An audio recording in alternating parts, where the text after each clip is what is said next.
नमस्कार दोस्तों, हमारे YouTube चैनल में आपका दिल से स्वागत है।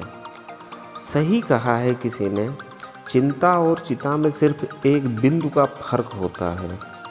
इस दुनिया में कुछ लोग बेवजह चिंता करते हैं, बिना किसी कारण के ही अपने आप को और अपने मन को परेशान करते रहते हैं। चिंता हमें बीमार करती है। आज की इस कहानी में हम सीखेंगे कि क्यों हमें बेवजह चिंता नहीं करनी चाहिए। एक गांव में एक किसान था जिसे एक बहुत ही बुरी आदत लग चुकी थी और वह आदत थी बेवजह चिंता करने की। वह हर समय किसी न किसी चीज़ की चिंता करता रहता। वह हर समय सोचता रहता कि कहीं मेरे साथ कुछ गलत ना हो जाए, जबकि उसकी ज़िंदगी में अभी तक सब कुछ ठीक ही चल रहा था। उसके पास एक बड़ा सा खेत था जिसमें अच्छी खासी फसल हो जाती थी।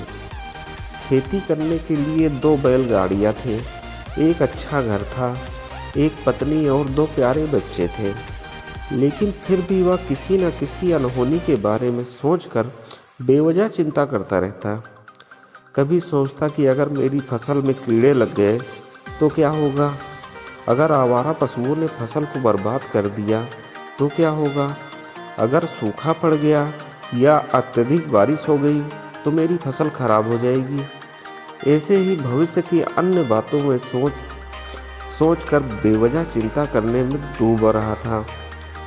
जैसे कि कहीं खेती के समय मेरे बैल बीमार ना पड़ जाएं, मेरे बच्चों का भविष्य कैसा होगा, कहीं बुढ़ापे में मुझे कोई बड़ी बीमारी ना हो जाए, मेरे बच्चे बुढ़ापे में मेरा ख्याल रखेंगे या नहीं, वगैरह वगैरह। अपनी इस लगातार बेमतलब की चिंता करने की आदत की वजह से परेशानी में रहता था और अब उसका किसी भी काम में मन नहीं लगता था। उसकी पत्नी ने इस बात को अनुभव किया कि उसे बिना मतलब की चिंता करने की आदत पड़ चुकी है।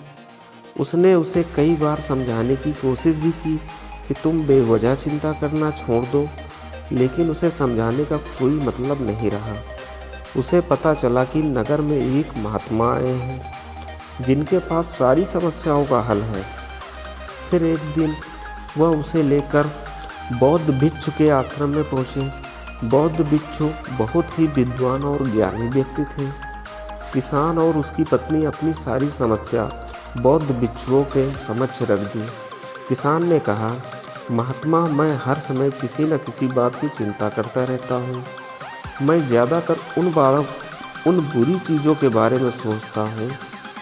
फिर भी कभी अपना हाथ अपने सिर पर रखते तो कभी अब ज़मीन पर वो बहुत ही चिंतित और बेचैन चक्र चिंतित हो रहा था, जो अभी तक मेरे साथ हुई भी नहीं।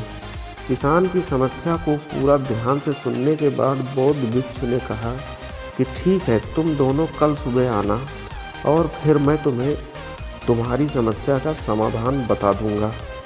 अगली सुबह जब किसान और उसकी पत्नी बौद्ध भिक्षु के आश्रम में पहुंचते हैं तो देखते हैं कि बौद्ध भिक्षु बहुत ही चिंतित अवस्था में ज़मीन पर फलथी मारकर बैठे हुए हैं और उनके सामने एक दूध से भरा गिलास रखा हुआ है। बौद्ध भिक्षु बार बार उस दूध के गिलास की तरफ देख रहे थे और फिर कभी अपना हाथ अपने सिर पर रखते तो कभी ज़मीन पर। वह बहुत ही चिंतित और बेचैन दिखाई पड़ते थे। यह देखकर किसान ने पूछा, महात्मा, आप इतने परेशान क्यों लग रहे हो? आपके समक्ष दूध रखा है, आप इसे पी क्यों नहीं लेते? महात्मा बोले, मुझे चिंता हो रही है कि कहीं इस दूध को बिल्ली ना पी जाए या फिर मैं कहीं जाऊं और तो क्या पता दूध कहीं गिर जाए। मैं दूध को पीना तो चाहता हूं, लेकिन मेरा मन नहीं है। मैं तो यह सोच रहा हूं, अगर यह दूध खराब हो गया या कोई गंदी चीज़ इस पर पहुंच गया तो फिर क्या होगा? इतना सुनकर किसान ज़ोर ज़ोर से हंसने लगा। किसान ने हंसते हुए कहा, महात्मा, इसमें इतनी चिंता करने की कौन सी बड़ी बात है? यह दूध ही तो है। अगर इसे बिल्ली ने गिरा दिया या खराब हो गया या किसी ने इसे पी लिया तो क्या होगा? ये आपको दोबारा मिल जाएगा। और वैसे भी आपका चिंता करना व्यर्थ है, क्योंकि ना तो अभी इसे बिल्ली ने गिराया है, ना ही खराब हुआ है, और ना ही इसे किसी ने पिया है। और हो सकता है कि भविष्य में ऐसा हो भी ना। किसान के मुंह से ये बात सुनकर बौद्ध भिक्षु मुस्कुराए और बोले, मैं भी तो तुम्हें यही समझाने की कोशिश कर रहा हूँ कि भविष्य में उन घटनाओं की चिंता करना व्यर्थ है जो अभी हमारे साथ हुई ही नहीं है, और बहुत बड़ी संभावना है कि वह कभी होगी भी नहीं। और अगर हो भी गई तो जिस चीज़ को तुम्हें एक बार हासिल कर सकते हो उसे दोबारा भी हासिल कर सकते हो। और अगर नहीं कर पाए तो कोई बात नहीं, क्योंकि समस्याओं के आने के साथ ही उन समस्याओं का सामना करने की हिम्मत भी आप में अपने आप ही आ जाती है। ये बातें सुनने के बाद किसान को लगा कि जैसे किसी ने उसके गाल पर एक थप्पड़ मारकर उसे नींद से जगा दिया हो। उसने महसूस किया कि वह भी तो यही गलती कर रहा है। वह भी तो भविष्य की उन घटनाओं के बारे में सोचकर चिंतित हो रहा है जो अभी तक घटी ही नहीं है और शायद कभी घटेगी भी नहीं। और फिर बौद्ध भिक्षु के चरणों में गिर पड़ा और कहने लगा, इतनी आसानी से आपने मुझे मेरी गलती का एहसास करवाने के लिए आपका बहुत बहुत धन्यवाद। और मैं आज से पूरा प्रयास करूंगा कि मैं बेवजह चिंता करना बंद कर दूंगा। जापान में एक लोकप्रिय कहावत है, अगर तुम चल रहे हो तो सिर्फ चलो, अगर तुम खा रहे हो तो सिर्फ खाओ, लेकिन एक समय में सिर्फ एक ही काम करो, चिंता ना करो। इस लोकप्रिय कहावत के अर्थ को मुझे हैरान कर दिया था। और सच कहो तो मुझे ऐसा लगता है कि कहावत के अर्थ में ही वो राज छुपा है जिससे अगर किसी ने अच्छे से समझ लिया और अपने जीवन में उतार लिया तो वह चिंता के बंधन से हमेशा के लिए मुक्त हो जाएगा। इस कहावत के अर्थ के बारे में हम आपको आगे बात करेंगे, लेकिन उससे पहले देखते हैं कि हमारे दिमाग में इस तरह के विचार ज़्यादा चल रहे होते हैं। पहला, मैंने यह काम सही से किया। दूसरा, क्या मैं इसे और बेहतर कर सकता था। तीसरा, इसका परिणाम क्या होगा। और चौथा, लोग मेरे और मेरे काम के बारे में क्या सोच रहे होंगे।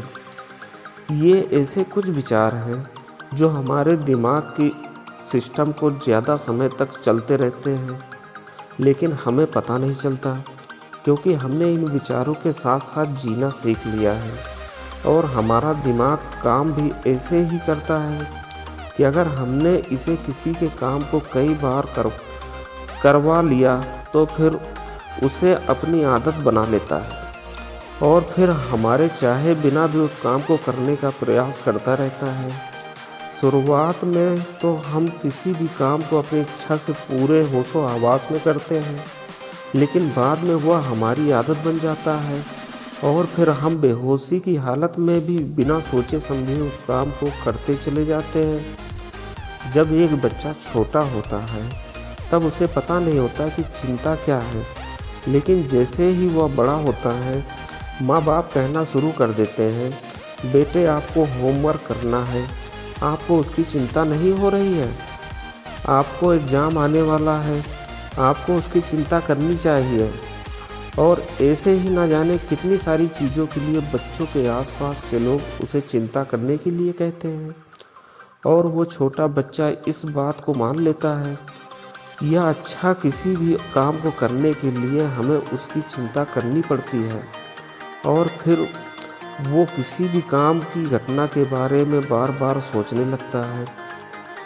शुरुआत बाद में तो वह यह काम जानबूझकर करता है, लेकिन धीरे धीरे उसका मन इसे अपनी आदत बना लेता है और फिर ना चाहते हुए भी उसका मन एक ही विचार के बारे में बार बार सोचता रहता है और फिर वह अपनी पूरी ज़िंदगी के इस जाल में फंस कर रह जाता है।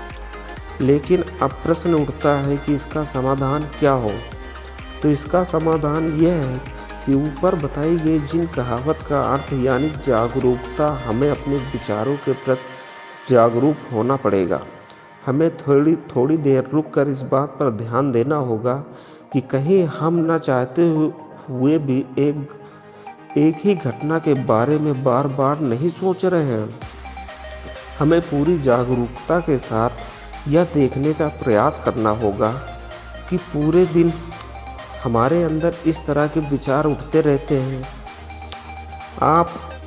अब आप पूछ सकते हैं कि जागरूकता क्या है।